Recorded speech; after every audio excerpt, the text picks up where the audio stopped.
Hey everyone, this is Mr. Jason111 and Lawdog Jr. here to bring you some useful tips and show you around spawn. Up here we have some signs that will give you some useful tips and show you some commands. Now this is the actual spawn that you will port to when you do /spawn, and there's a bunch of fires here for no reason. Over here to your right is the class hall. Class hall basically gives you classes that gives you abilities that you can't normally use without it. There are 3 Tier 1 classes that you can purchase for 750 gold. There's Archer, Warrior, and Mage. Also, after you rank up in the game, get more money and gold, you can buy a Tier 2 class.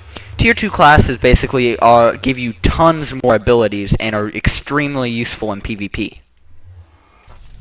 As we leave the class hall, we're going to advance towards the helping signs. These signs basically give you server rules and basically any commands that would really you would really need to know.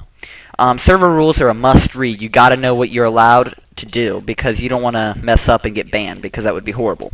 Over here is the faction commands, and they will tell you everything you need to know about factions. Now with factions, you can either create your own or join someone else's. Now I recommend for a new player joining someone else's so you can kind of get higher up in the game, get some items, and get money for a Tier 2 class. But if you want to, start your own, that's cool too. Now to go to the wilderness, basically you can either go north, east, or west. Now we're going to start heading towards the shops. Basically, shops is where you can buy stuff for a kind of high price, but it's really useful just to buy something and have it. But I would highly recommend that you try to trade a player.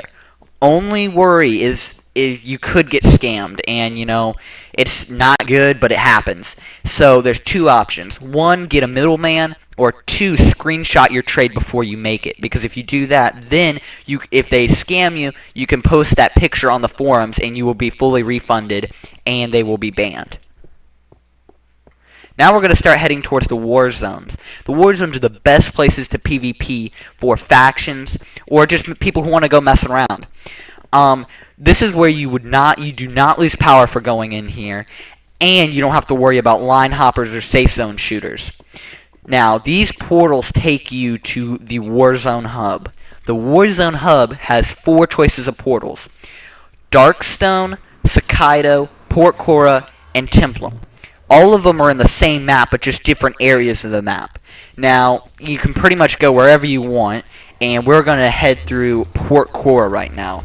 As you can see, there's lots of people here, big groups of people, and what they are doing are creating parties. Parties you can make a party by doing /p create, and to invite players, do /p invite name. Now, make sure when you invite someone, you use their exact name, or it will not work. The last thing you want is to invite a player and them not get to join. The last thing we were going to show you is PvP East. Basically, it's just the east side of the map, and a lot of people come here to PvP. It's not the best choice of somewhere to PvP because you can get safe zone shot, and there's line hoppers. So, it's kind of hard to PvP here, but, if you know what you're doing, it's a very good spot to be at. Over here is the PvP line, and you don't want to cross that unless you're ready to be attacked. It's a great spot. You can camp here and jump off, make a base. I mean, it's not my best choice for a spot, but it's just an option. Thank you everyone for taking the time to view this video. If you have any comments, please post them. If you have any feedback, let us know. We'll try to make our videos better next time. This is Mr. Jason111 and Lawdog Jr. signing out.